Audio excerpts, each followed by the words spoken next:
más que un mensaje, sería como un diálogo entre joven a joven. Sería como una conversación, ¿no?, acerca de lo que la palabra dice acerca de este tema y lo que podemos encontrar. No quisiera hacerlo como una prédica o un mensaje, sino algo como que usted pueda analizar, pensar y tomar en consideración muchas de las cosas que quizá vamos a decir hoy en este lugar. Y yo quiero compartir con ustedes jóvenes con destino. Dígale que está a su lado: yo soy un joven con destino. Dile que está a tu otro lado: yo soy un joven con destino. Quiero que me acompañe a Romanos 8, del 28 al 30.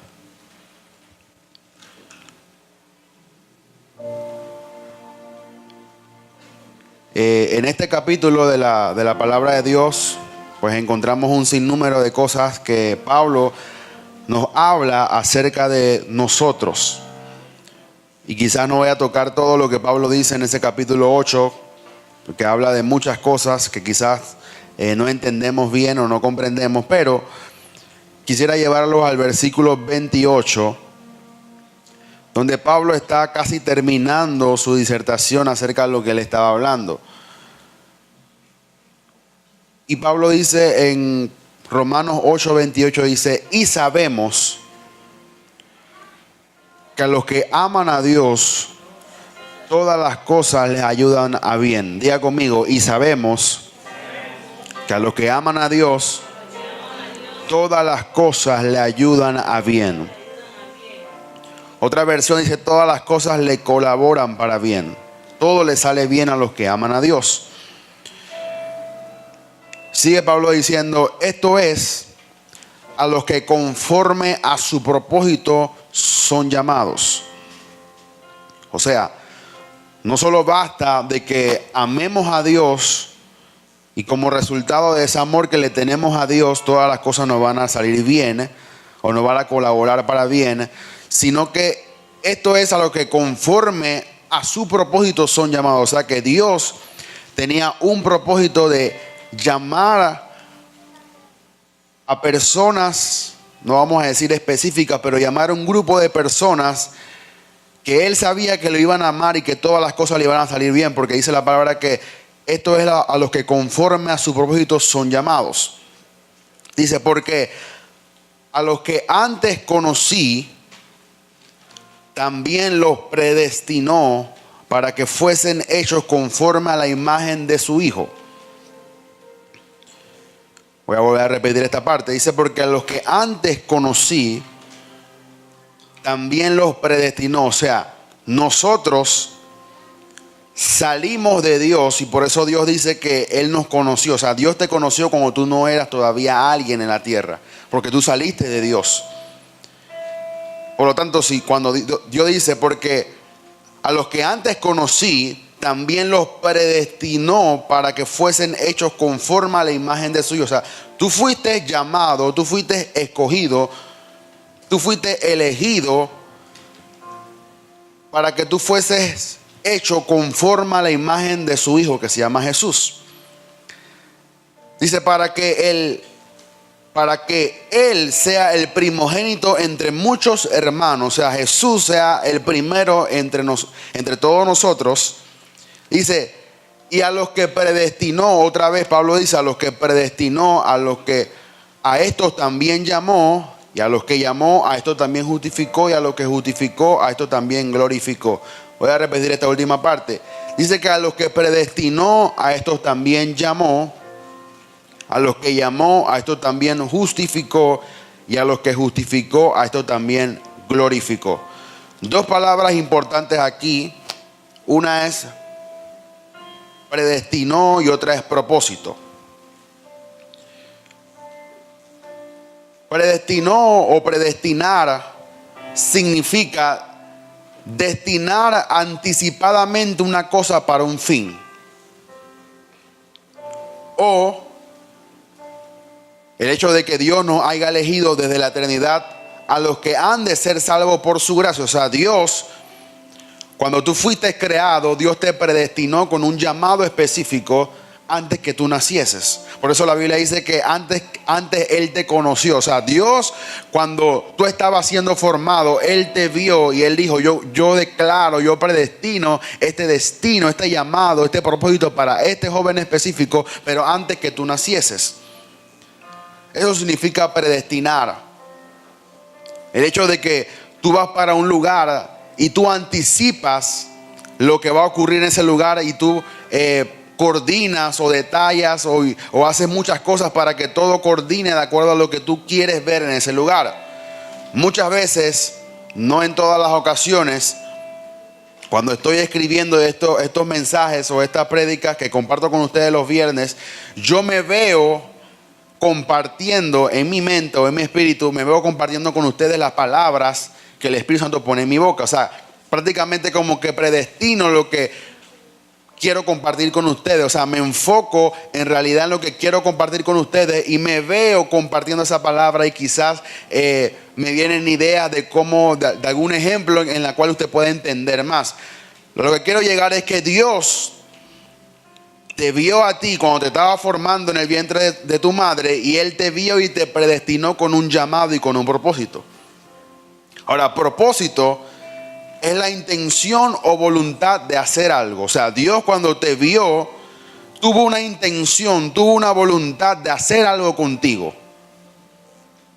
Otro significado es un objetivo o un fin o una aspiración que deseo lograr con alguien o algo. O sea, cuando yo veo algo y yo le quiero dar propósito a eso, yo me enfoco y quiero y veo lo que realmente yo quiero hacer con ese algo, con esa persona, o con lo que está pasando alrededor mío. O sea, yo con ustedes veo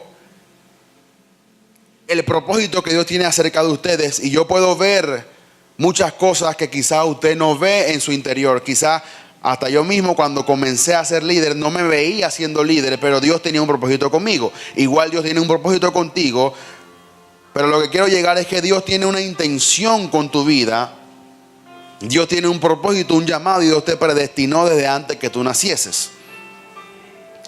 Ahora, debemos entender, jóvenes, que cada ser humano nace con un propósito. Dile al que está a tu lado, cada ser humano nace con un propósito. No hay nadie en la tierra que nazca por casualidad. Voy a volver a repetir esto. No somos una casualidad, no somos un error, somos jóvenes con destino y propósito. Voy a volver a repetir esto. Y lo voy a personalizar un poco para ver si lo anima usted. Yo no soy una casualidad en esta tierra. Yo no soy un error. Yo soy un joven con propósito y con destino. Cuando tú te ves a ti mismo, cuando tú te ves en el espejo, tú tienes que verte como un joven, una muchacha, un muchacho, un niño, un adolescente, un adulto con destino, no como una casualidad y como un error. Ahora, en esta parte, quizás le puedo compartir un poco de mi testimonio. ¿Por qué yo digo que yo no soy una casualidad, no soy un error, sino que soy un joven con destino y propósito? Porque cuando mi mamá conoció a mi padre, no tenían una relación que se conocían desde hace mucho tiempo, sino que ellos tuvieron una noche de conocerse, se conocieron en una fiesta y bueno, y tuvieron una aventura y quizás de ahí salí yo. Ahora, como mi mamá no conocía a mi papá, no tenía una relación de amistad o de noviazgo o con un propósito como tal lo estábamos hablando hoy, de casarse y de tener hijos, sino que salió de un momento en la cual ellos no coordinaron ni pensaron que iba a salir un bebé. Mi mamá, como no conocía a mi padre, ella pensó en abortar al niño que tenía en su vientre. Y ella fue a donde un médico que le iba a hacer la operación. Y algo un poquito contradictorio es que mi mamá fue donde el médico para que el médico le hiciera la operación, o sea, que le hiciera un aborto. Y el médico le quedó casi que predicando a mi mamá para que no abortara. O sea, mi mamá tenía el dinero, el médico lo que tenía que cobrar y sacar al bebé de su vientre, pero el médico le cayó como algo y mi mamá quedó llorando por las palabras que le decía el médico. Yo no sé si quizás tú lo comprendas, pero yo lo puedo comprender en el sentido de que Dios tenía un propósito conmigo y Dios jamás iba a permitir que mi madre cometiera ese error de abortarme. Y Dios se metió en la boca del doctor que iba a cobrar por hacer la operación para evitar el aborto que mi mamá quería practicarse porque no conocía a mi padre. Ahora después mi mamá se arrepintió, después mi mamá lloró mucho con mi abuela y esto lo demás. Y bueno, nací yo. Yo debo de entender que eso no fue una mera casualidad. O sea, tú no eres una casualidad en la vida. Tú no eres una casualidad en esta tierra. Tú eres un joven con propósito y con destino. Tú naciste porque Dios te predestinó que tú nacieses. Tú llegaste a esta tierra, claro, por el vientre de tu madre y por la relación que tu mamá tuvo con tu padre. Pero tú tienes más de lo que tu madre y tu padre hicieron para provocar un nacimiento. Tú tienes un propósito destinado por Dios. Ahora oiga esto. 200 millones de espermatozoides emprendieron una carrera, los cuales sobrevivieron al ácido, pasaron por el cuello del útero, engañaron a los glóbulos blancos que atacaban a cualquier invasor del cuerpo, remontaron el sendero peligroso y angosto de las trompas de Falopio, y al final el único que sobrevivió fuiste tú. Quizás lo voy a volver a repetir. Más que solo el hecho de que tu mamá tuvo una relación íntima con tu papá, lo que ocurrió es que 200 millones de espermatozoides emprendieron una carrera, los cuales sobrevivieron al ácido, pasaron por el cuello del útero, engañaron a los glóbulos blancos que atacan a cualquier invasor del cuerpo, remontaron el sendero peligroso y angosto de la trompa de Falopio, y al final el único que sobrevivió fuiste tú, de 200 millones. Yo no sé si usted puede comprender que realmente tú tienes un propósito en la vida. ¿Cuánto le puede dar un fuerte aplauso a Jesús? O sea, desde la misma noche ya tú eres un vencedor. Ahora, yo no quiero decir que los 200 millones son unos perdedores y que son unos fracasados, pero algo Dios tenía contigo, que desde el momento que tu mamá te concibió en el vientre, ya tú eras un vencedor, ya tú eras un ganador. Lo que pasa es que muchas veces la vida nos quiere engañar diciéndonos que somos fracasados, que no podemos hacer nada, que no tenemos las ciertas cualidades o ciertos estereotipos que el mundo pone para obstaculizar que podamos crecer. Pero desde el momento en que tú emprendiste esa carrera, ya tú te convertiste en un ganador, porque tú fuiste el único que pudo llegar al óvulo y pudo tener vida en ese mismo instante. O sea, desde el momento en que tú llegaste, fuiste tú quien Dios eligió. Y quiero hacer mucho énfasis hoy en eso. Fui yo a quien Dios llamó. Fuiste tú a quien Dios eligió. Fuiste tú a quien Dios permitió que llegase y ganara para tener un propósito en la vida. Ahora, hay ciertas cualidades o características de jóvenes con propósito en la palabra de Dios. Y quiero compartirlas ciertas con ustedes. Tengo aquí 4 ejemplos sencillos, prácticos. Y quiero comenzar por uno, que me encanta mucho, que es la historia de José. ¿Cuántos han leído la historia de José? Su padre era Jacob y era uno de los 12 hermanos que su padre había podido procrear. Ahora, hay un versículo muy importante y quiero tener una base en cada testimonio que voy a leer para poder sacar un extracto y unas características de esos jóvenes que tuvieron propósito en la Biblia. Génesis 37 del 1 al 2. Génesis capítulo 37, versículo 1 al 2. Dice: habitó Jacob en la tierra donde había morado su padre. Y quiero que me presten mucha atención. Dice: habitó Jacob en la tierra donde había morado su padre, en la tierra de Canaán. Dice, esta es la historia de la familia de Jacob, José. Siendo de edad de 17 años, oiga bien, tenga ese número presente. Siendo de edad de 17 años, apacentaba las ovejas con sus hermanos. Y el joven estaba con los hijos de Bilha y de los hijos de Silpa, mujeres de su padre. E informaba a José, a su padre, la mala fama de ellos. Siendo José de 17 años, usted conoce la historia, Jacob, que huyó de la casa de su padre porque tenía un problema, un conflicto con su hermano Esaú, porque le había vendido su primogenitura, pero al quien realmente Isaac bendijo fue a Jacob y no a Esaú.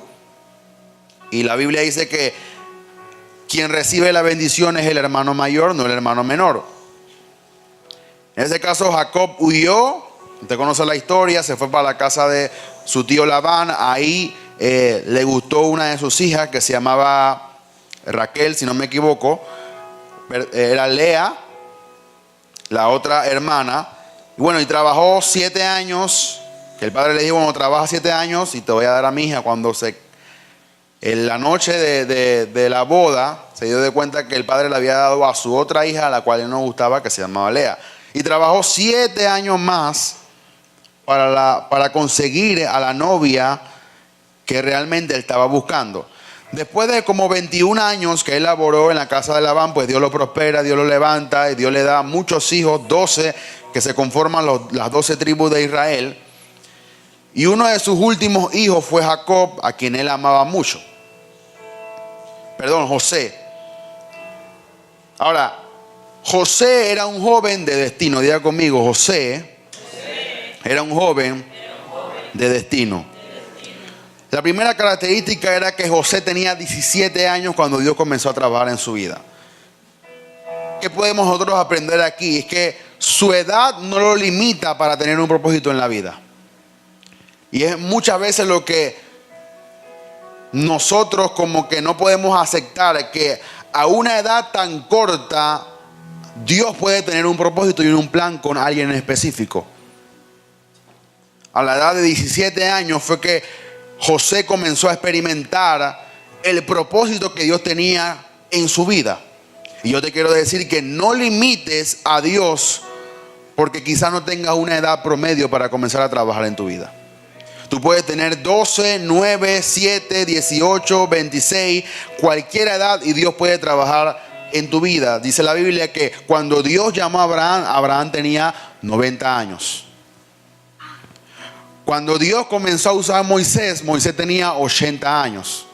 Y a los 120 Moisés podía subir el monte Sinaí y bajar el monte Sinaí. O sea, no limitemos a Dios porque tenemos una edad que no es la edad promedio para comenzar a trabajar. Es que Dios nos llama a los 30, no. Dios llama a alguien a los 30, a los 25, a los 5 o a los 12. No importa la edad que tú tengas, tú eres un joven con propósito.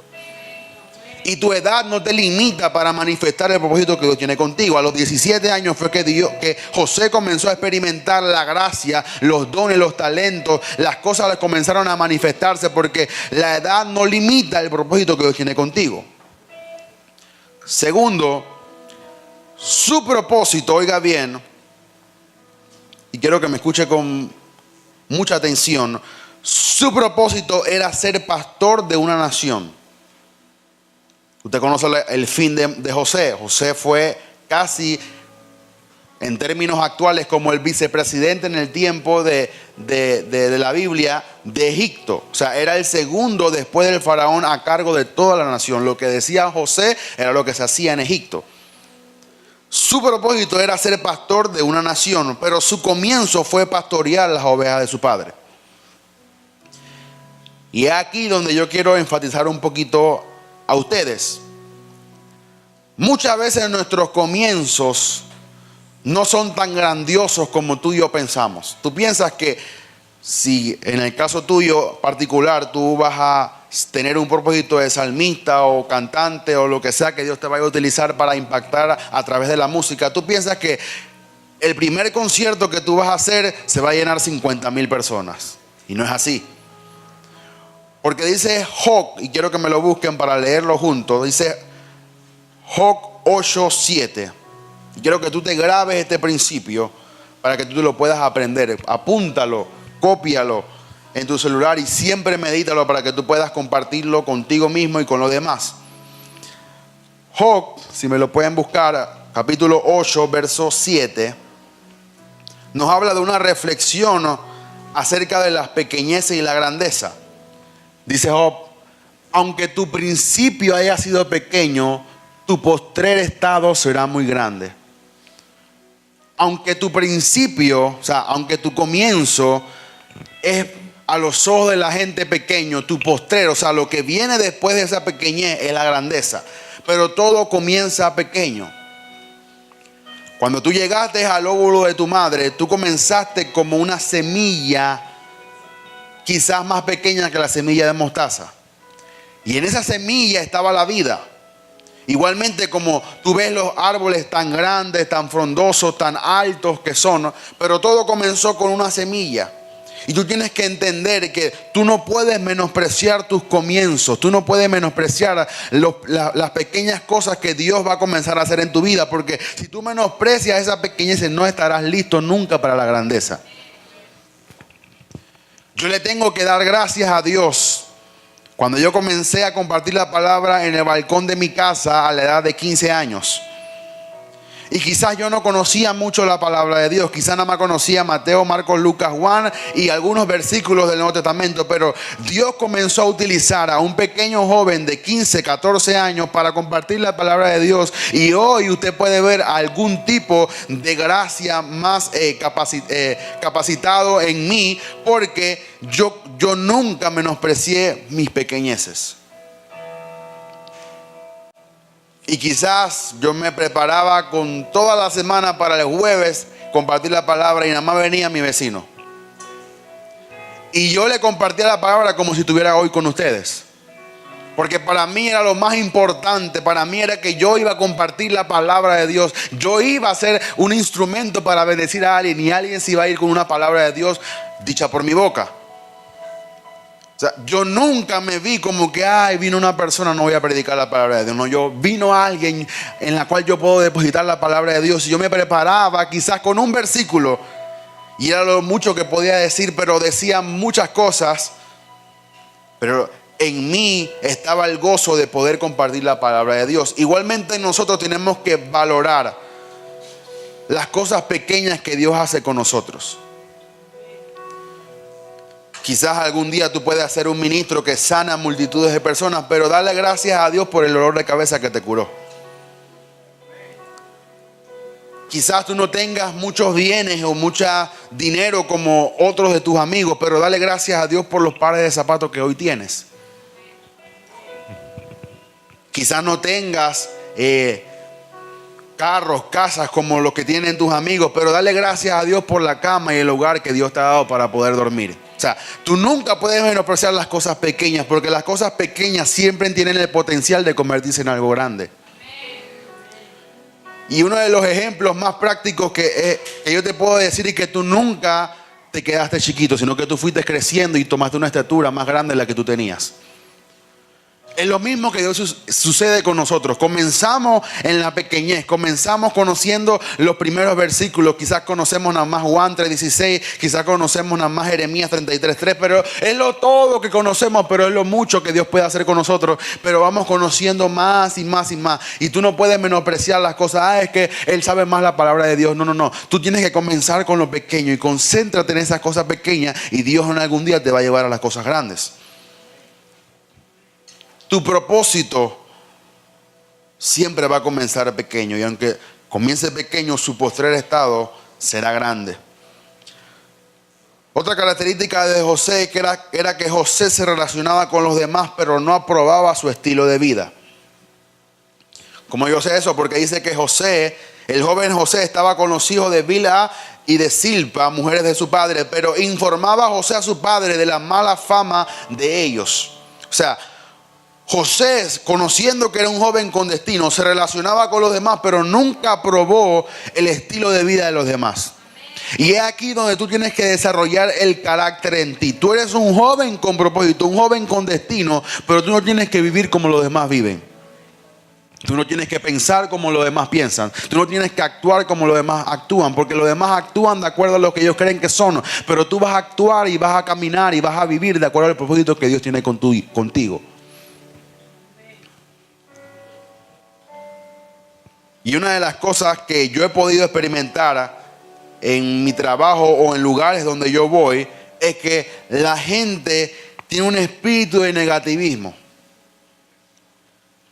Si yo le digo, no, es que yo quiero aspirar a una mejor posición, es que no te van a dar el trabajo. Si yo le digo, no, es que yo me voy a casar, no, es que no te va a ir bien en tu matrimonio, porque esto pasó en mi matrimonio, porque esto pasó en el que... Pero yo no dependo de lo que demás le hagan pasar. Yo creo que la palabra de Dios puede hacerlo conmigo, pero la gente tiene un espíritu de negativismo que todo le va a salir mal. Y tú tienes que no adaptarte y no aprobar lo que los demás hacen o lo que los demás hablan o piensan. Tú tienes que rehusar la condición de vida de los demás, porque tú eres un joven con propósito. Si a los demás todo les sale mal, a ti todo te va a salir bien. ¿Por qué? Porque yo soy un joven con propósito. Si los demás están buscando trabajo y no han conseguido, pues cuando yo busque, a mí me van a dar, porque yo soy un joven con propósito. Si a los demás les sale todo mal en la universidad y no les va bien y las charlas la dicen mal y tienes mala nota, pues yo soy un joven con propósito, y cuando yo dé mi charla y cuando yo dé mi presentación o cuando yo haga mi tesis me va a salir bien, porque yo soy un joven con destino. Fíjese que yo le estoy diciendo las cosas y va cambiando su imagen de uno mismo. O sea, si tú te ves diferente, tú puedes actuar diferente. Yo no camino como los demás, derrotado, con la cabeza para abajo, como pensando qué va a ser de mí. No, yo camino erguido, yo camino como alguien que tiene esfuerzo, valentía, porque yo sé que Dios me va a bendecir, porque yo sé que Dios me va a llevar al lugar de mi destino, porque yo sé que puertas se van a abrir, porque yo sé que algo va a pasar conmigo, porque yo soy un joven con propósito. Pero el mundo y los jóvenes del mundo tienen un mal concepto de sí mismos. Y claro, como los padres y los pastores, las iglesias le dan un mal ejemplo, ellos creen que no va a pasar con ellos. Y hoy en día vemos una proliferación de divorcios en las casas. Por lo menos yo no, cuando había reuniones de padres de familia, solamente iba mi mamá porque mi papá no vivía conmigo. Y yo podía contar y multiplicar y hacer un sinnúmero de cosas que era la misma situación que estaba ocurriendo en mi hogar. Era la misma situación que todos mis amigos estaban ocurriendo en la escuela. Su papá no era fiel, su papá se había divorciado de su mamá, su papá no estaba presente, no veían a su papá, otros no veían a su mamá porque su mamá estaba en otro lado y vivían con su abuela. Y eso fue creando en ellos una baja autoestima. Pero tú tienes que rehusarte a que las circunstancias de la vida no afecten quién tú eres. Voy a volver a repetir eso. Tú tienes que plantarte firme como un joven de propósito, como un joven de carácter, que las circunstancias de la vida momentánea no afecten la realidad de tu destino eterno en la vida. Y yo tuve que aprender que aunque mi familia quizás era una familia disfuncional porque no había el padre y la madre presente, porque no había el orden que todo el mundo cree que debe ser la familia, pero yo tuve que pararme firme y creer que aunque la circunstancia o la vida me reflejaba algo que era contrario a lo que yo creía, yo estaba dispuesto a creer que Dios lo iba a hacer conmigo y que Dios me iba a levantar y que Dios me iba a dar una gracia especial porque yo era un joven con propósito. Entonces muchas veces la vida no va a colaborar para tu propósito. Y te lo quiero afirmar, muchas veces la vida no va a colaborar para que te vaya bien. Tú vas a pensar que la vida como que conspira contra ti para que te vaya mal. Porque tú tienes que ser un joven de carácter, un joven de propósito y un joven que está firme, plantado en la palabra de Dios, creyendo que aunque la circunstancia diga lo contrario, Dios lo va a hacer contigo. Otra característica de José era que José tenía favor en medio de sus hermanos. Y he aquí, creo yo, que muchos de nosotros podemos verlo en nuestra vida. Dice la Biblia que su padre le confeccionó una túnica de colores. Y eso provocó que José era aborrecido por sus hermanos. Todo joven de propósito siempre va a tener hermanos de carne o de sangre o de lo que sea, hermanos de la iglesia, hermanos de la casa, hermanos que tú puedas considerar vecinos o alguien que ha estado contigo apegalmente. Cuando la gracia de Dios cae sobre ti, siempre va a provocar el aborrecimiento de gente hacia ti. José no podía impedir que su padre le diera una túnica. José tampoco podía impedir que los hermanos lo aborrecieran. José era un joven que solamente tenía propósito y destino, pero los hermanos lo aborrecían. Dice la Biblia que cuando el padre le puso la túnica de colores, dice que los hermanos aborrecían a José. Solo por el hecho de que había una gracia y había un propósito sobre José. Hay gente que no se siente cómoda con tu propósito. Te lo voy a volver a repetir. Hay gente que no se siente cómoda con tu propósito. Yo no puedo evitar eso. Tú no puedes evitar eso. Tú vas caminando y de repente Dios te ha dado una gracia especial, o hay algo que la gente distingue en ti que no tienen los demás. Solo por el hecho de que la gente te mira de esa manera, hay gente que le provoca envidia. Tú no puedes evitar que la gente te envidie. Tú solamente puedes evitar que esa amargura entre a tu corazón y tú tengas un resentimiento contra alguien. José nunca tuvo resentimiento contra sus hermanos. Hasta en el momento en que tuvo que enfrentarse a ellos. Y él tenía la autoridad de poder meterlos presos a ellos. Pero dice la Biblia que José se conmovió y tuvo misericordia para sus hermanos. Y usted conoce la historia que José lloró con sus hermanos, los perdonó por haberlos vendido, le hizo muchas cosas, le dio comida, los trajo a la tierra de Egipto y los bendijo el tiempo que ellos estuvieron vivos. O sea, tú no puedes permitir que la amargura entre a tu corazón por el hecho de que tú tengas una gracia especial y que los demás te aborrezcan. Yo no sé ¿por qué Dios no eligió a mis dos hermanos, sino que Dios me eligió a mí? Tú no puedes cambiar el hecho que Dios te haya elegido a ti.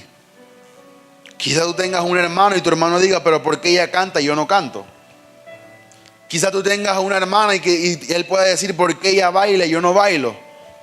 O quizás tú tengas un pariente y tu pariente pueda decir por qué él sí predica y todo le sale bien y como que la gracia de Dios está sobre él y lo que yo hago me sale mal. Es que tú no puedes controlar eso. Es una gracia que cae sobre nosotros que nos hace hacer las cosas de acuerdo al propósito de Dios. Otra característica de José era que José tenía sueños y visiones. Cuando tú eres un joven con destino, Dios te va a revelar sueños y visiones de acuerdo al propósito que tú tengas con él. Y aquí quiero abrirme un poco. No me gusta de alguna manera contar mis experiencias cuando me convertí, porque no quiero ser visto más allá de lo que realmente soy. No quiero que tú me veas como el súper espiritual, como que tiene 4 alas y se parece a los querubines y a los serafines. No. Solamente es que cuando tú eres un joven con destino, tú no puedes evitar que Dios te dé sueños y visiones. Dios te va a separar y te va a revelar cuál es tu propósito y cuál es tu visión. Si tú no conoces cuál es tu propósito y cuál es tu visión o destino en la tierra, no te preocupes, Dios te lo va a revelar. Cuando yo me convertí a la edad de 12 años, yo me acuerdo que yo tenía visiones en que yo me veía predicando. Yo no sabía qué era predicar. Yo nunca en mi vida había agarrado un micrófono para compartir la palabra de Dios. Pero cuando yo me convertí, Dios me revelaba en sueños y en visiones que yo iba a comenzar a predicar. No pasó hasta después como de 8 años, pero Dios ya me lo había dicho. No va a ocurrir lo mismo contigo, pero Dios de alguna manera te va a ir revelando paso a paso las cosas que Él va a hacer contigo de acuerdo a tu propósito. Y quizás tu propósito no es predicar la palabra como lo hace yo, como lo hacen los líderes que están aquí en la iglesia, pero quizás tu propósito sea solamente adorar a Dios y ser un salmista. Pero Dios te va a ir revelando cómo es que tú vas a llegar a tu propósito y qué es lo que tú tienes que hacer para llegar a ese destino. Sueños y visiones. Por ejemplo, José tuvo un sueño en la que estaban cogiendo manojos sus hermanos. Dice que los manojos de los hermanos se inclinaban hacia él. Y él cometió el error, oiga bien, cometió el error de contarle sus sueños a los demás. Dice que los hermanos, ya que lo aborrecieron más, porque los hermanos conocían de que en la interpretación del sueño era en que José iba a tener autoridad sobre sus hermanos. Otro de los sueños era que José veía la luna, el sol y 11 estrellas inclinarse hacia él. Y el padre le dijo: ¿qué tú me estás queriendo decir? Jacob le dijo: ¿qué me estás queriendo decir? Que yo y tu madre y tus 11 hermanos nos vamos a inclinar hacia ti. Él no tenía la culpa de lo que le estaba ocurriendo, pero Dios le estaba revelando que en algún momento él iba a tener tanta autoridad que aún su padre tenía que inclinarse hacia él. Tú no tienes la culpa de que Dios te revele qué es lo que va a hacer contigo. Pero no le cuentes a una persona que no tiene fe tus sueños de fe y de propósito. José cometió el error de decirle a su padre: Padre, he tenido un sueño que la luna, el sol y 11 estrellas se inclinan hacia mí. Y mira lo que le dice el padre en Génesis 37, 8 del 10 al 11. Dice: respondiendo a sus hermanos, dice: ¿reinarás tú sobre nosotros? O sea, ¿qué te pasa a ti, chiquillo? Apenas acabas de nacer y tú me estás diciendo que has soñado de que nosotros nos inclinamos hacia ti. ¿O señorarás sobre nosotros? Dice: le aborrecieron aún más a causa de sus sueños y de sus palabras. Y cuando José le contó el sueño de la luna, el sol y las estrellas a su padre, dice: y le contó a su padre y sus hermanos, y su padre le reprendió, o sea, no le contestó, le reprendió, lo regañó por el sueño que Dios le estaba dando a su hijo. Dice, y le dijo: ¿qué sueño es este que soñaste? ¿Acaso vendremos yo y tu madre y tus hermanos postrándonos en tierra a ti? Dice, y sus hermanos le tenían envidia, mas su padre meditaba en esto. O sea, a su padre le causó preocupación el sueño de su hijo. Y lo que voy a decir quizás no quiero que suene tan alarmante, pero si el único que es cristiano en tu casa eres tú, y tú estás teniendo experiencia con Dios de sueños y de cosas que Él está haciendo en ti, no te emociones y se lo cuentes a alguien que no tiene la misma fe que tú. No trates que los demás vivan de acuerdo a tu experiencia. No trates de convencer a los demás por la experiencia que tienes tú, porque la tuviste tú, no los demás. El hecho de que tú te hayas convertido y que hayas desarrollado una pasión por Jesús, yo sé que a ti te da ganas de ir a donde tus amigos y contárselo a tu amigo íntimo y decir: mira, yo fui a la iglesia y sentí esto, me caí, lloré, me gocé, la palabra la entendí, algo Dios está haciendo conmigo. Pero tu amigo no te va a entender porque no tiene la misma fe que tú y tampoco tiene el mismo destino y propósito que tú. Así que ten cuidado cuando Dios te revela algo y tú por error se lo comentes a alguien que no tiene la misma fe que tú. José era un joven con destino, pero era un joven que sufrió el aborrecimiento de sus hermanos. José no era entendido por nadie. Muchas veces cuando somos jóvenes con propósito no vamos a ser entendidos por nadie. Solamente Dios y tú entiendes lo que está ocurriendo en tu vida. Tú vas a donde tu padre: papá, mira, me pasó esto, soñé esto. Y tu papá dice: eso que comiste por otro ayer y estás soñando cosas que quizás no tienen que soñar. O sea, tu padre no va a entender las cosas que están ocurriendo dentro de ti. Tú vas donde tu mamá y le dices: mamá, mira que tuve un sueño y Dios me habló y yo leí esa palabra y la palabra como que saltó. Y tu madre: ya te volviste otro fanático, vas a la iglesia mucho, no vayas a la iglesia, ponte a estudiar.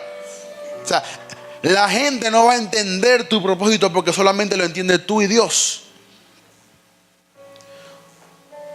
Otro de los ejemplos que también me encanta demasiado es la historia de David.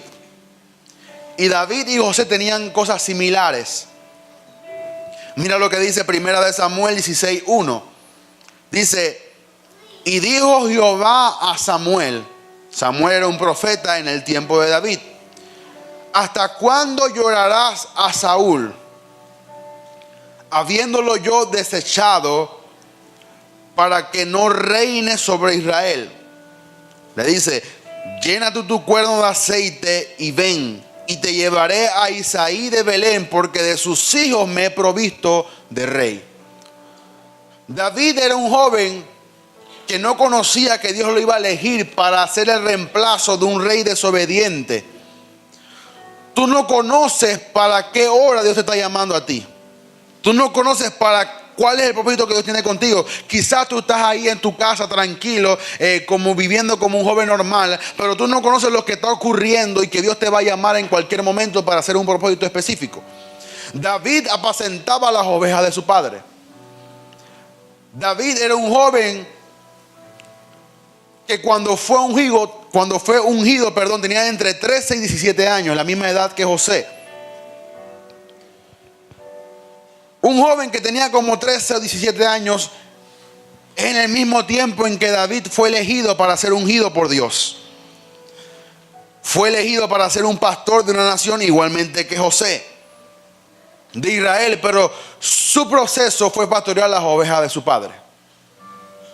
Lo mismo que hacía José era pastorear las ovejas de su padre. Muchas veces no entendemos el propósito de Dios, o más bien el proceso de Dios en nuestra vida. Quizás lo que tú estés haciendo hoy no tiene que ver nada con tu destino, pero es el propósito que Dios está utilizando para llevarte a tu destino. Quizás las cosas que tú estás pasando hoy, los procesos de la vida, las cosas que te vienen, las batallas, las circunstancias, es algo que te va a preparar como un proyecto para poder llegar al destino que Dios tiene contigo. Usted no sabe las cosas que yo tuve que pasar y que experimentar aún dentro de la iglesia para poder aprender cómo es que no se hace la iglesia. Fue lo primero que me dijo Papá Nahum cuando llegué a este lugar. Tú tuviste más de 8 años en iglesias en las cuales te enseñaron cómo es que no se hace el evangelio. El proceso que tú pasaste, las cosas que tú pasaste en la vida cuando eras un joven, quizás fuiste menospreciado cuando eras niño, quizás la gente te menospreciaba en tu casa, quizás fuiste, como decimos, la oveja negra de la familia, pero tú fuiste elegido para un propósito. Tú tienes que entender que Dios te eligió a ti y a nadie más. Y muchas veces pasamos por procesos que no entendemos, que nos hieren, que nos hacen llorar, que nos hacen afligirnos, que nos hacen quebrantar, que nos hacen doblegar, que nos tiran al suelo y decimos, ¿por qué yo paso por esto? Pero tú estás pasando por eso porque tienes un propósito en la vida. Tu proceso es parte de tu preparación para llegar a tu propósito. Voy a repetir eso. Tu proceso en la vida es parte de tu preparación para llegar al propósito que Dios tiene contigo.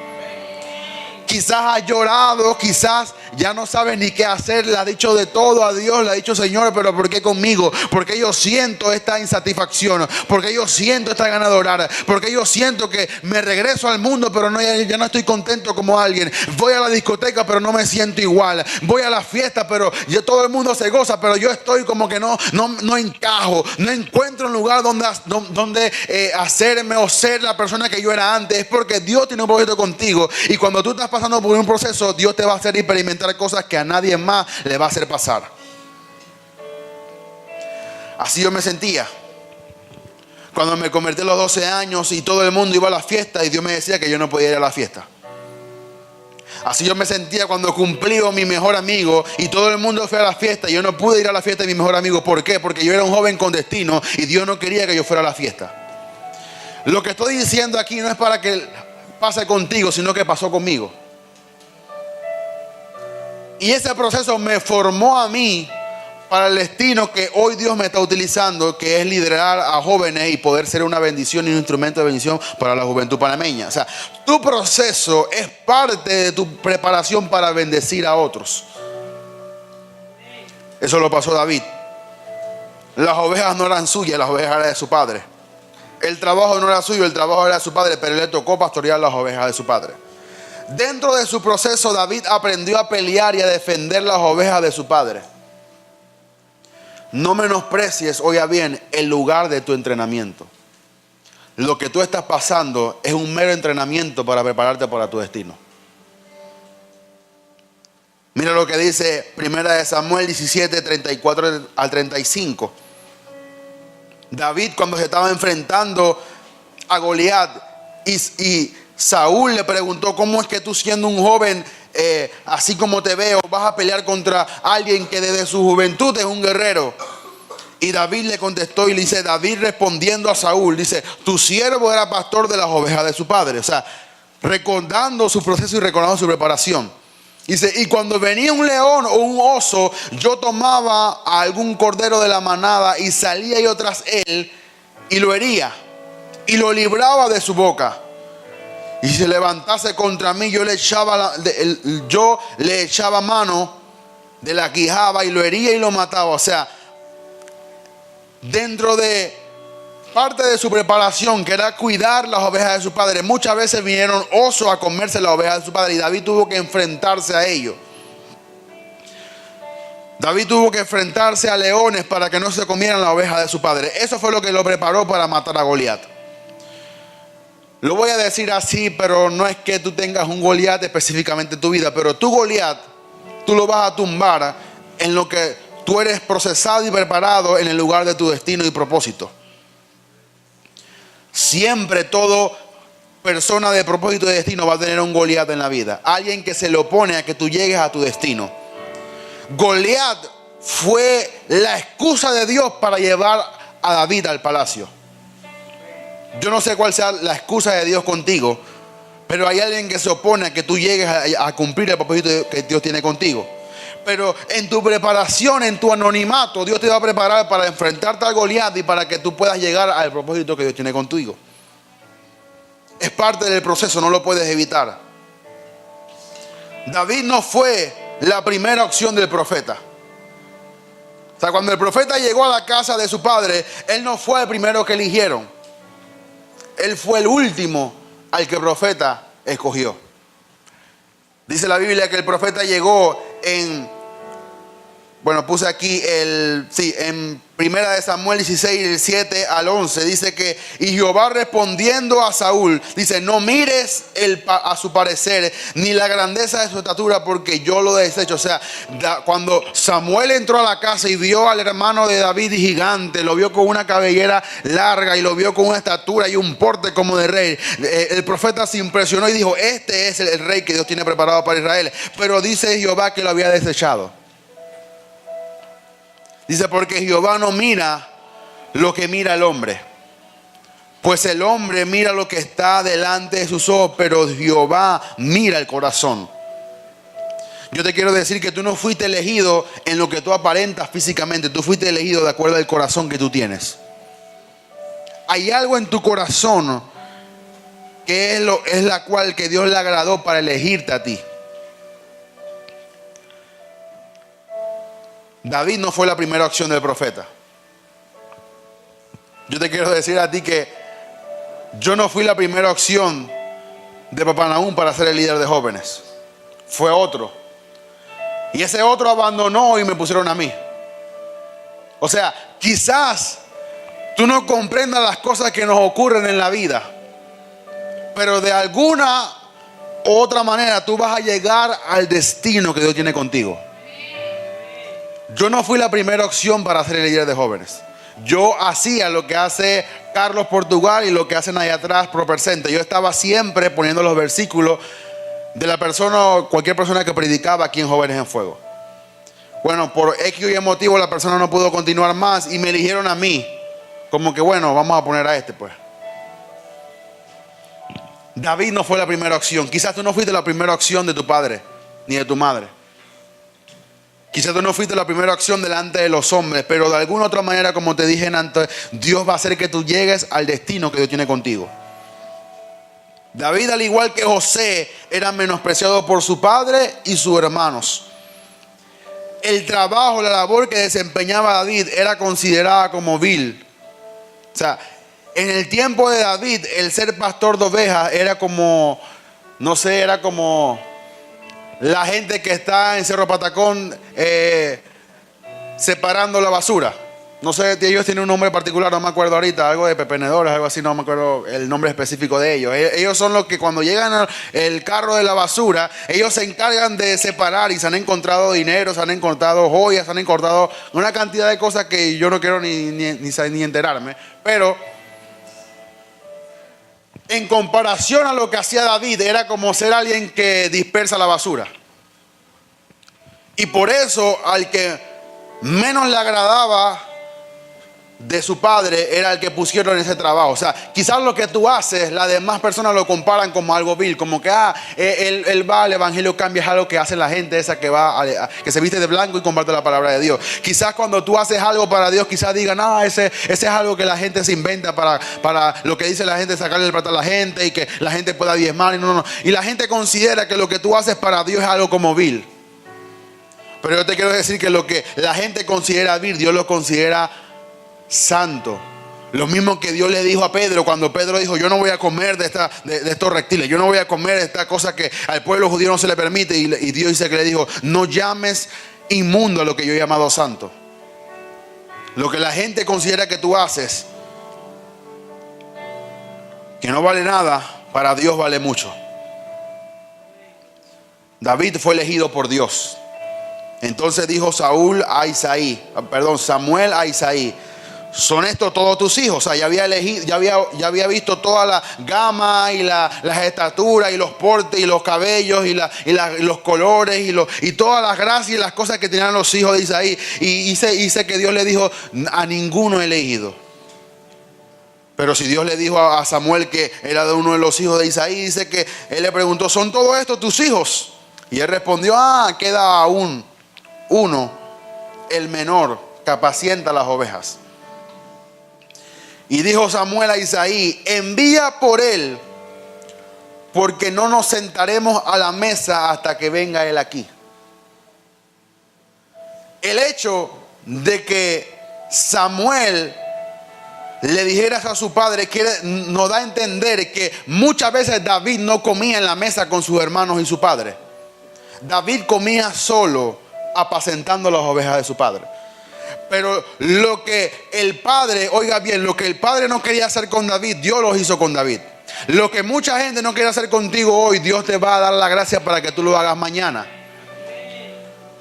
David no era parte de la gente que se sentaba a la mesa y contaba los cuentos con el papá. No. David era aquel que comía fuera de la casa, que no era parte, no era bienvenido en la mesa de su padre. Pero lo que ellos no querían hacer con David, Dios lo hizo con David. Lo que la gente no quiere hacer contigo, esa misma gente tendrá que ver lo que Dios hará contigo.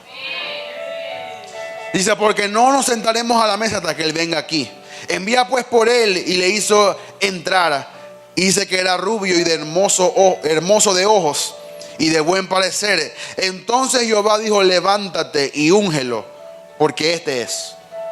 O sea, eres tú, porque Jehová te ha elegido. Y Samuel tomó el cuerno de aceite y lo ungió en medio de sus hermanos. O sea, sus hermanos tuvieron que ver la ocasión cuando David era premiado por Dios y ungido por Dios, cuando ellos lo menospreciaban a él. La gente tendrá que ver cuando Dios te premia a ti, cuando Dios haga las cosas contigo. Dice que Samuel ungió enfrente de sus hermanos a David. Dice que desde aquel día en adelante el Espíritu de Jehová vino sobre David. Se levantó luego Samuel y se fue a Ramá.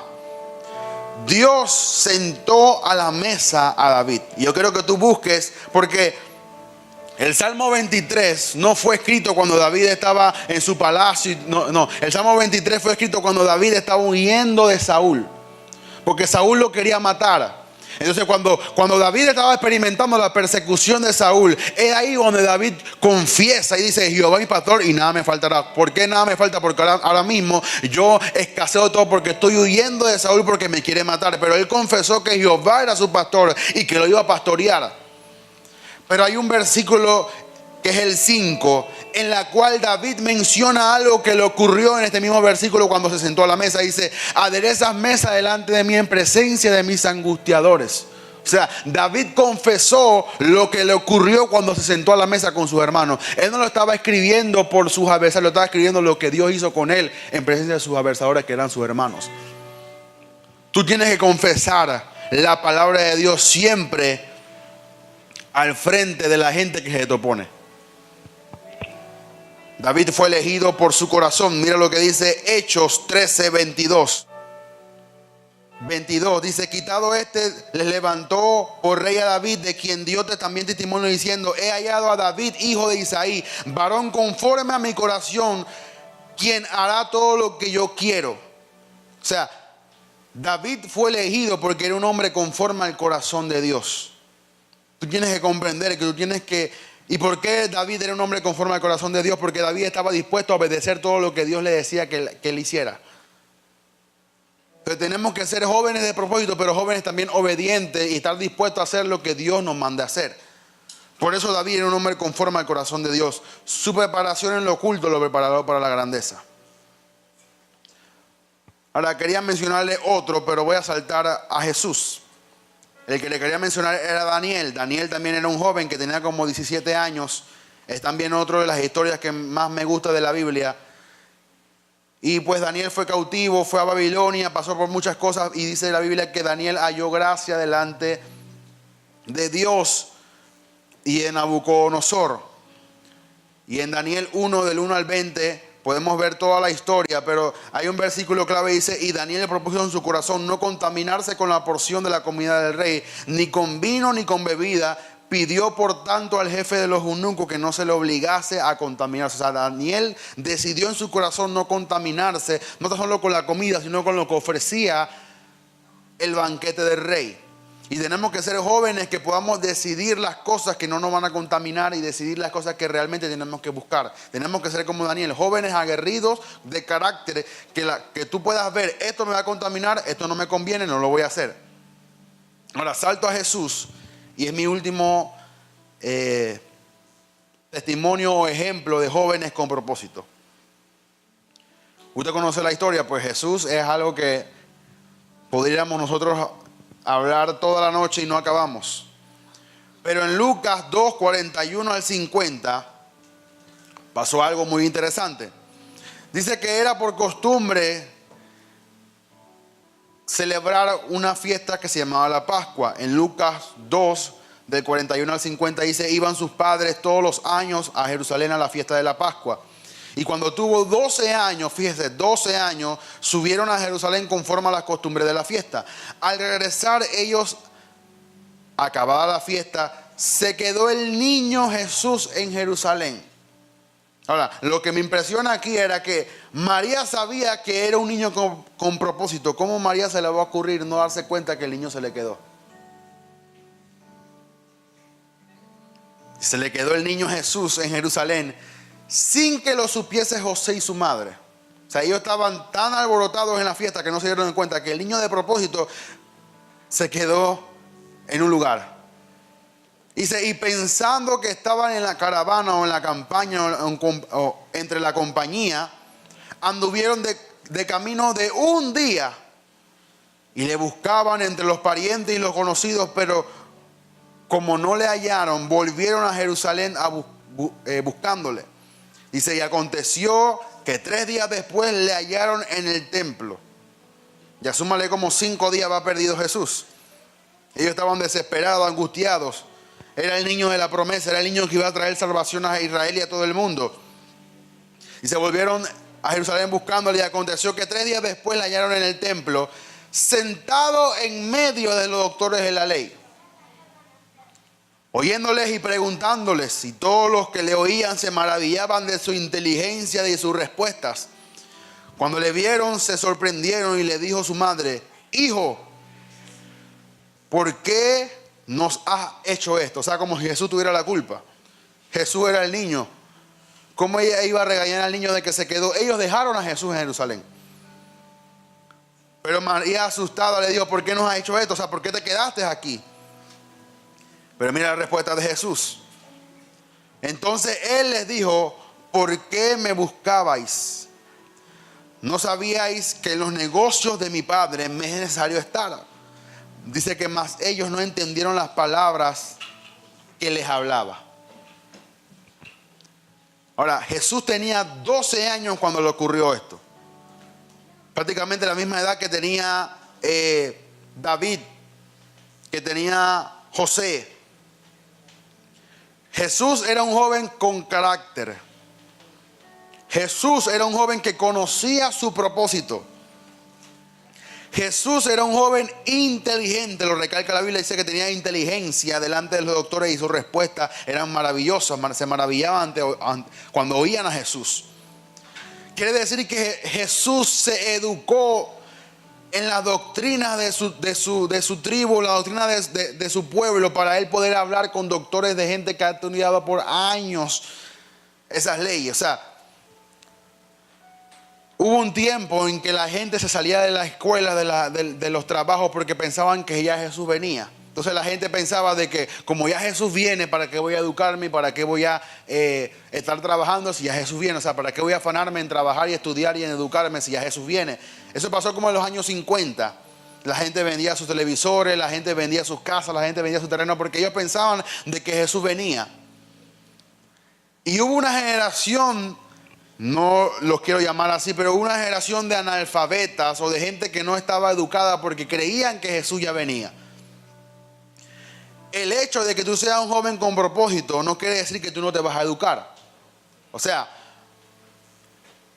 yo tengo una licenciatura en administración de negocios. No quiere decir que porque soy un joven de destino no me voy a educar y no voy a tener algo con que sustentar o sostener mi vida para poder trabajar y salir adelante. No quiere decir que como soy un joven con propósito, Dios me va a bendecir y me va a traer todos los recursos que yo necesito. Yo no tengo que estudiar, yo no tengo que ir a la iglesia, no tengo que ir a la escuela o a la iglesia o a la universidad para yo educarme, porque todo el propósito viene como un paquete y yo lo voy a saber todo de una vez. No. Jesús tuvo que darse la tarea de educarse, aprenderse las leyes, aprenderse las normas, la doctrina, las leyes, las cosas que él podía discutir y responder preguntas de los doctores de la ley. Es como que yo vaya y me siente en la Facultad de Derecho de la Universidad de Panamá y comienza a discutir con gente que conoce más que yo de leyes y ellos se maravillan de cómo yo sé estas cosas. Es lo mismo que ocurrió con Jesús a la edad de 12 años. Vuelvo a repetir, no limites el propósito que Dios tiene contigo de acuerdo a tu edad. A los 12 años Jesús estaba debatiendo leyes y la gente se maravillaba de la inteligencia que Jesús podía tener. Prepárate, edúcate, inscríbete en cursos, ve a la universidad, estudia lo más que puedas. Gradúate con altos honores, sea alguien que refleje que puede tener también inteligencia, aunque sea un joven con destino. O sea, el hecho de que tú tengas un joven con destino y propósito no quiere decir que no te vas a educar y que no vas a tener algo físicamente con la cual poder adquirir un trabajo y poder la gente que te reconozca de acuerdo a lo que tú estudiaste. Hay gente que cree que no tienes que estudiar porque ya son llamados y son pastores y Dios me va a utilizar en las naciones y yo no voy a estudiar nada. No, tú tienes que prepararte en algo en la cual Dios pueda utilizar, porque en la misma profesión, oiga bien, en la misma profesión que Pedro ejecutaba cuando no conocía a Jesús, fue en la misma profesión que Dios lo utilizó para ganar almas. Por eso la Biblia dice que tú siendo pescador de peces, ahora yo te haré pescador de hombres. O sea, Dios utilizó la gracia, podemos decir, la profesión que tenía Pedro, la convirtió la maldición en bendición para poder hacer lo mismo y para poder ser de bendición para otros. Lo mismo que tú tengas hoy en tus manos estudiando, Dios lo puede convertir en bendición para que tú puedas, a través de esa rama de estudio, tú puedas bendecir a otros. Yo en la universidad me encontré con gente que profesaba ser ateo. Me encontré con profesores que eran hiper católicos y no permitían que uno se expresara su fe en las clases. Y si yo no hubiera tenido un fundamento en la palabra de Dios, me hubiera convertido a cuántas religiones no me ofrecieron en la universidad. Yo me acuerdo de uno que exaltaba mucho a la Virgen María porque él empezaba a hablar las clases y yo lo respetaba. O sea, esa es su creencia, esa es su fe y yo no puedo meterme en la fe de nadie. Pero que no me traten como de apagar mi fe por algo que ellos creen creer que es mayor que lo que yo pueda creer. Y él comenzaba su clase, era la clase me acuerdo, de ética y moral en la universidad, y él empezaba su clase de ética porque la Virgen María y la Virgen María y la Virgen María, y yo como que me estaba cansando ya que repitiera siempre la Virgen María, porque yo sé que no es la Virgen María sino es Jesús. Y un día comenzó a aceptar a la Virgen María y esto y lo demás, y yo alcé mi mano y le dije: profesor, yo puedo debatirle eso que usted está diciendo, o sea, en una manera pacífica, no quiero que usted se enoje ni que piense que tengo ganas de meterle un puñete o algo. No, quiero de alguna manera poder yo expresar lo que yo creo. Y nada más le dije un versículo y le dije: profesor, la Biblia dice que una vez Jesús estaba predicando y la gente estaba elogiándose por las palabras de Jesús, y alguien gritó: bendito los pechos que mamaste y el vientre que te tuvo. Y Jesús le respondió: más bienaventurados son los que oyen mi palabra y la ponen por obra. O sea, la persona quiso exaltar a Jesús a través del instrumento por la cual Jesús vino. O sea, tu mamá tiene que ser, wow, una super ángel porque te tuvo a ti. Es lo que quiso decirle la persona. Y Jesús dijo que más bienaventurado es aquel que oye la palabra de Dios y la pone por obra. O sea, Jesús descartó el hecho de que la mamá fuera alguien importante y puso por encima de su madre la palabra de Dios. Es lo que yo quise. Yo no le dije eso al profesor. Si le digo eso, se enoja. Pero yo nada más le dije el versículo. Y el profesor me miró con una cara como que: Almengoro, no vamos a hablar de ese tema más. Seguimos con la clase. Yo dije: pero ¿qué pasó? Yo quería... Y nunca más tuvimos esa relación que tuvimos desde antes que yo le dijera el versículo. O sea, la gente, ellos quieren que tú seas tolerante con sus creencias, pero no quieren que tú seas tolerante cuando tú expresas su fe. Entonces, si yo no me hubiera educado en la palabra, y el profesor exalta siempre a María y María y María, cuando yo sé que la Biblia dice que el único mediador entre Dios y los hombres es Jesús. El único camino para llegar al Padre es Jesús. El hecho de que María fue el instrumento para traer a Jesús no quiere decir que yo voy a adorar a María. Porque en el momento en el cual María podía dar su dote de que ella era alguien, ella llamó a Jesús: Señor, mira que hace falta vino. O sea, si ella tenía poder, si ella tenía la gracia de Dios suficiente, ¿por qué ella no convirtió el agua en vino? Pero dice la Biblia que ella dijo: hace todo lo que Él les dice. Entonces, si no nos educamos en la palabra de Dios, y viene alguien que te dice: no, es que yo no soy cristiano, yo soy apologista de la palabra de Dios. Es que yo no creo en la iglesia, yo creo en mi relación íntima con Dios, y yo y Dios somos una sola cosa, y te comienza a decir unas poco de barbaridades, y si tú no tienes un fundamento en la palabra, te desvías.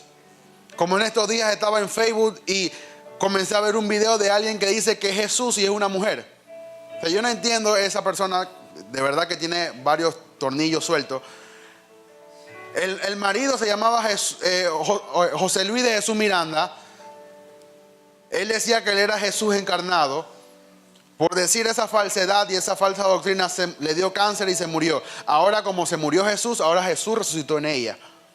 Y ahora ella es Jesús Elizabeth.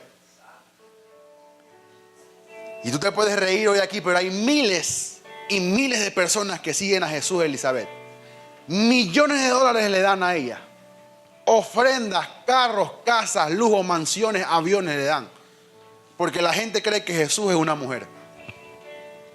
O sea, si tú no estás fundamentado en la roca, hay un sinnúmero de doctrinas falsas en el mundo que te pueden comer si no estás plantado en la palabra de Dios. Y puede venir uno, aquí le pasó a Madi, que alguien le decía que Dios era mujer, Dios madre. Y en China hay una denominación grande como de 100,000 personas que una mujer es Dios. Entonces, si tú no estás fundamentado en la palabra de Dios, alguien te dice: no, Dios no es hombre, Dios es mujer. Ay, sí, Dios es mujer, y todos se van para Dios mujer. O sea, hay un sinnúmero de cosas que tú ni te imaginas que existen en el mundo. Pero mi énfasis es que tenemos que educarnos para no ser llevados, como dice la Biblia, por todo viento de doctrina. Sus testimonios y vida nos deben inspirar e impulsarnos para ser jóvenes con destino en este momento en que vivimos. Estamos viviendo en tiempos difíciles. En tiempos donde dice la Biblia que hay, no hay sana doctrina. O sea, no se predica la palabra como es. Hay gente que predica locura. Ni usted imagina las cosas que hay en YouTube de gente que profetiza que te se va a morir, que te va a resucitar, que te va a levantarse. O sea, gente que profetiza un sinnúmero de locuras que si usted no está plantado sobre la roca y no sabe quién es Jesús realmente, usted se puede ir por ese viento de doctrina. Lo que quiero enfatizar es que somos jóvenes con propósito. Y los jóvenes con propósito tienen características que nos distinguen de los demás. No es para que tú te sientas superior a nadie. No es que tú vas a llegar mañana a la universidad o tu trabajo, donde vayas, y tú vas a decir: aquí llegó el joven con propósito, ábranse las puertas. No es que vas a llegar a un lugar y tú dices: ¿dónde está la alfombra para que yo pase? Porque yo soy un joven con propósito. No, sino es que tú tienes que entender dentro de ti que tú no eres cualquier cosa, sino que tú eres un joven con destino en Dios. Tú tienes que comprender que aunque el mundo esté en crisis, tú tienes esperanza. Tú tienes que comprender que aunque la gente no comprenda que Dios existe y que hay un sinnúmero de bendiciones para los cuales creemos en Dios, tú tienes que comprender que tú crees en Dios y tú tienes una convicción dentro de ti y hay un carácter, un fundamento que está en ti que te hace y te convierte en un hijo de Dios, pero un joven con destino. Y yo creo que tú te vayas con esa mentalidad hoy. Quizás no copiaste o no entendiste todos los puntos que te di, las características, las cualidades de cada hombre, pero vete con este pensamiento: yo soy un joven con destino.